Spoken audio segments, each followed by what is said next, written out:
बऱ्याच वेळा आपण असं म्हणतो की मला बिझनेस करायची खूप इच्छा आहे, पण माझ्याकडे काय बिझनेस करावा आयडिया नाहीये, किंवा मला सपोर्ट नाहीये, किंवा फायनान्शियल सपोर्ट नाहीये.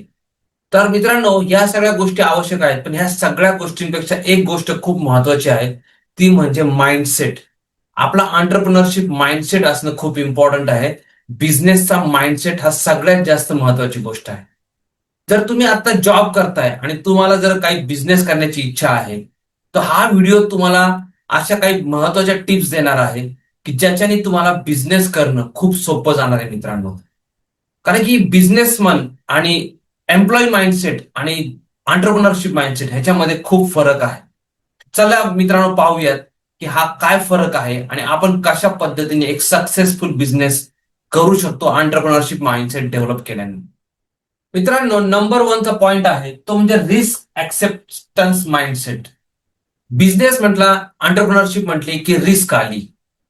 काही ना काहीतरी असं म्हणतात ना, there if there is no risk there is no reward. Risk and reward go hand in hand. म्हणजे दोन्ही पण गोष्टी एक सोबतच चालतात. जिथं जास्त रिस्क आहे तिथं रिवॉर्ड पण खूप मिळण्याची शक्यता असते. तर एंटरप्रेन्योर जो असतो ना, रिस्कला तो कधीच अवॉइड करत नाही, कारण की तुम्ही रिस्क अवॉइड करून एंटरप्रेन्योरशिप बनवू शकत नाही. थोडीशी रिस्क आपल्याला घ्यावीच लागते. पण एंटरप्रेन्योरशिप मध्ये रिस्क अवॉइड करता येत नाही, तर तो रिस्कला मॅनेज करायला शिकतो. एम्प्लॉई जर असेल ना, तो कदाचित नोकरी करणारा माणूस तो म्हणून त्याच्या विचारात मनात येईल की फेल झालो तर. पण हा विचार काय करतो एंटरप्रेन्योर, की मला शिकायला मिळेल काहीतरी, मी शिकेल त्याच्यातून काही ना काहीतरी. And he keeps on doing it. असं म्हणतात ना, fail fail fail your way to success. Entrepreneurship मध्ये बऱ्याच वेळा सुरुवातीला अपयश येऊ शकतं, पण परत प्रयत्न करावा लागतो, परत प्रयत्न करावा लागतो. आणि एंटरप्रेन्योरशिप माइंडसेट तोच आहे मित्रांनो, की मी शिकल आणि आय विल. बिकॉज आपण जर लर्नचं स्पेलिंग काढलं, LEARN, लर्न, लर्निंग मध्येच अर्निंग आहे. लर्निंग मध्येच LEARN, लर्निंग मध्येच अर्निंग आहे. तर entrepreneur is always willing to learn. आणि त्यामुळं ओपन माइंड असणं आणि शिकण्याची माइंडसेट असणं फार इम्पॉर्टंट आहे, जर आपल्याला एक सक्सेसफुल व्यावसायिक बनायचं असेल तर मित्रांनो. आणि त्याच्यासाठीच मी माझ्या म्हणजे मी जो माइंडसेट वरती कोचिंग करतो मित्रांनो, त्याच्यामध्ये मी हे सगळे टॉपिक्स कव्हर करतो की कसं आपण एक सक्सेसफुल एंटरप्रेन्योरशिप बनवू शकतो. आणि कारण की तो एक माइंडसेट आहे सक्सेसफुल बनण्याचा मित्रांनो. तुम्हाला जर त्याच्यासाठी अटेंड करायचे माझं वेबिनार की रिवायर युअर माइंड.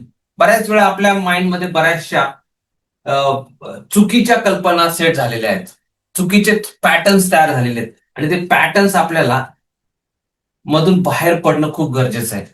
आणि त्यासाठी रिवायर युअर माइंड. काही गोष्टींना अनलर्न करणं महत्वाचं आहे, जसं काही गोष्टींना लर्न करणं महत्वाचं आहे, तसंच काही गोष्टींना अनलर्न म्हणजे आपल्या सिस्टम मधून बाहेर काढणं पण महत्वाचं आहे. तर अनलर्न करणं पण काही गोष्टींना महत्वाचं आहे. तर rewire your mind and transform your life.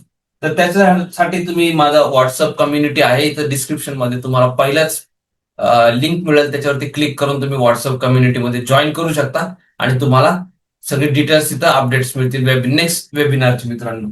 तर पहिला पॉइंट आहे रिस्क ऍक्सेप्ट करणं, की रिस्क आहे पण ती ऍक्सेप्ट करणं आणि त्याला मॅनेज करता येणं, हे पहिलं काम आहे एंटरप्रेन्योरचं. दुसरा महत्वाचा प्रॉब्लेम, तो he is a problem solver. सोसायटीमध्ये कुठं गॅप आहे, मी तो गॅप कसा फिल करू शकतो, दॅट इज एंटरप्रेन्योरशिप. एंटरप्रेन्योरशिप मध्ये काय, की काय प्रॉब्लेम मी सॉल्व्ह करू शकतो लोकांचा. कारण की you will be getting paid for solving problems, solving people's problems. तुम्हाला लोकांचे प्रॉब्लेम्स सॉल्व्ह करता आले पाहिजेत मित्रांनो.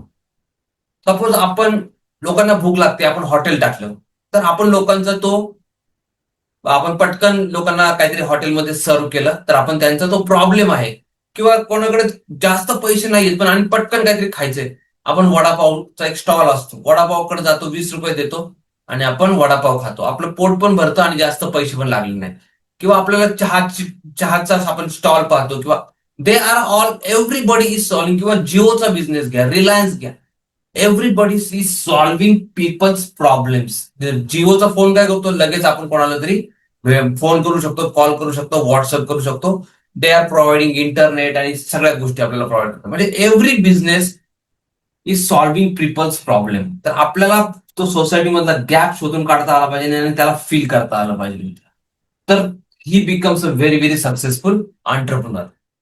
तिसरा महत्वाचा पॉइंट म्हणजे लॉंग टर्म थिंकिंग ठेवतो. जो एंटरप्रेन्योरशिप माइंडसेटचा पर्सन आहे मित्रांनो, तो शॉर्ट टर्मचा जो कम्फर्ट असतो, तो शॉर्ट टर्मच्या कम्फर्टमध्ये राहत नाही. शॉर्ट टर्म म्हणजे त्याला लगेच पैसे पाहिजे. 3 to 6 months मध्ये you don't make money in business. तुम्ही लगेच 3 ते 6 महिन्यामध्ये लगेच बिझनेसमध्ये पैसे कमवत नाही. You need at least 3 to 5 years thinking, planning.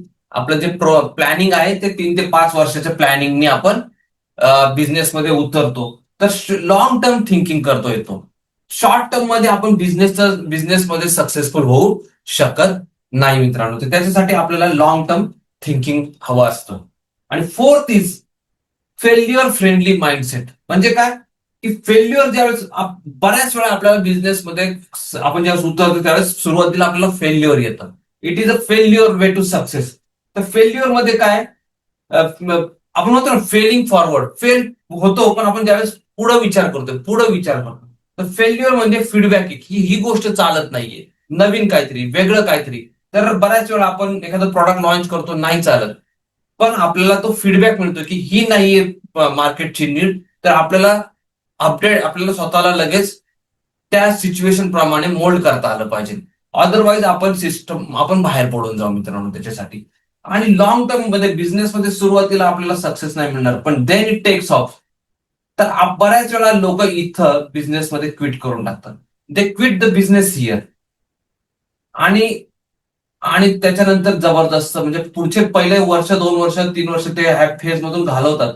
ज्यावेळेस एकदम सक्सेसफुलचा टाइम येणार होता त्याच्या अगोदरच ते क्विट इट. तर बिझनेस टेक्स टाइम. त्याच्यासाठी आपल्याला लॉंग टर्म विजन ठेवणं. आणि फेल्युअर साठी पण आपण एक्सपेक्ट नाही करायचं फेल्युअर, पण त्याला म्हणतो आपण की ड्रीम. मी इकडे लिहितो, dream, struggle and victory. Victory म्हणजे जर आपलं काही स्वप्न असेल तर मध्ये स्ट्रगलचा फेज येतो आणि नंतर सक्सेस मिळतं मित्रांनो. तर त्यामुळं आपल्याला ह्या स्ट्रगल फेज साठी तयार असणं. ज्यावेळेस आपण एंटरप्रिनरशिपचा विचार करतोय तर त्याचा माइंडसेटमध्ये हा स्ट्रगल. त्याला माहिती आहे की मला तकलीफ होणार आहे. जसं आपल्याला समजा एका गावावरून दुसऱ्या सिटीला जायचंय, पुण्यावरून मुंबईला जायचंय, तर आपल्याला माहिती आहे की बऱ्याच वेळा रेड सिग्नल येणार आहे, रोडमध्ये खड्डे लागणार आहेत, कुठे यू टर्न घ्यावं लागेल, कुठं साईडनी घ्यावं लागेल, कुठे रस्ता बंद असेल. But we are ready for that. कारण की आपल्याला माहिती आहे की बाबा आपलं डेस्टिनेशन मुंबईला जायचंय. तर तसंच आपलं जर स्वप्न मुंबईला जायचंय, आपल्याला इच्छा आहे, तर आपल्याला जर ते अचीव्ह करायचं तर त्या फेज मधून जावं लागतं. तसंच एंटरप्रिनरशिप होण्यासाठी, सक्सेस होण्यासाठी you have to be ready for all this challenges. पुढचा महत्वाचा पॉइंट म्हणजे ऍक्शन विरुद्ध मोटिवेशन. Action versus motivation. असं जरुरी नाहीये की आपल्याला दरवेळेस मोटिवेटेडच वाटेल बिझनेसमध्ये, किंवा दरवेळेस आपण एकदम खुश आणि एक्साइटेड असू. पण तरी पण आपण ऍक्शन घेतोय का, ते फार इम्पॉर्टंट आहे मित्रांनो. कारण की जर आपल्याला आपल्या बिझनेसमध्ये बदलाव आणायचा आहे तर त्याला आपण म्हणतो की action changes things. Action changes things. Things आपल्याला जर बदलाव आणायचा आहे, ग्रोथ आणायची आहे, तर आपल्याला ऍक्शन घ्यावी लागेल. We have to take continuous action. Continuous काम करत राहावं लागेल, तरच आपल्याला सक्सेस आपल्याला हाताला लागतं मित्रांनो. तर we have to act, and action changes things. जर आपल्याला जर सक्सेस पाहिजे असेल तर we have to be in a action mindset rather than waiting for the motivation. कारण की दरवेळेस मोटिवेशन असेलच बिझनेसमध्ये असं काही जरुरी नाहीये. And sixth and last point is continuous learning attitude.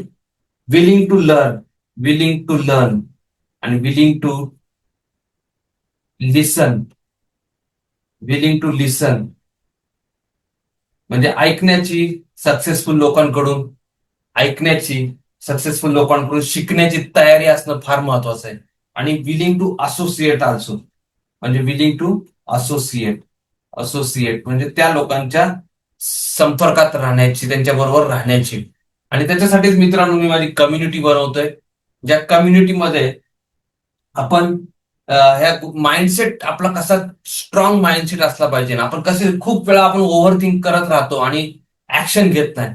तर आपण त्याच्यासाठी माइंडसेट स्ट्रॉंग करणं आणि कशा ह्या गोष्टींना मॅनिफेस्ट करणं, कशा ह्या सबकॉन्शियस माइंडचा यूज करून आपण आपल्या पॉवरफुल सबकॉन्शियस माइंडचा यूज करून कशा नवीन नवीन आयडियाज आणि अपॉर्च्युनिटीजला आपल्या लाईफमध्ये अट्रॅक्ट करणं, मॅनिफेस्ट करणं, आपण हे सगळं शिकवतो. आणि त्याच्याबरोबरच आपण ऑफकोर्स मोटिवेशन किंवा इन्स्पिरेशन, सगळ्यात महत्वाचं काय, इन्स्पिरेशन, की आतून एक इन्स्पिरेशन तयार होतं. मोटिवेशन ही एक्सटर्नल आहे, पण आपल्याला इन्स्पायर्ड आपण आतून होत असतो.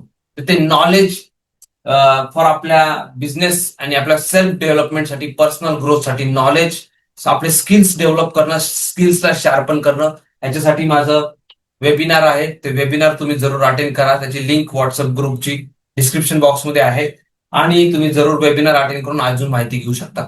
पण हे काही स्किल्स, हे काही इम्पॉर्टंट गोष्टी आजच्या व्हिडिओमध्ये आपण डिस्कस केल्यात. आय होप की तुम्हाला हा व्हिडिओ आवडला. व्हिडिओ आवडला असेल तर जरूर लाईक करा, चॅनेलला सबस्क्राईब करा, कारण की असेच इम्पॉर्टंट व्हिडिओज मी बनवत असतो आणि शेअर करत असतो. मित्रांनो, थँक्यू सो मच. पुन्हा भेटूयात पुढच्या व्हिडिओमध्ये. थँक्यू.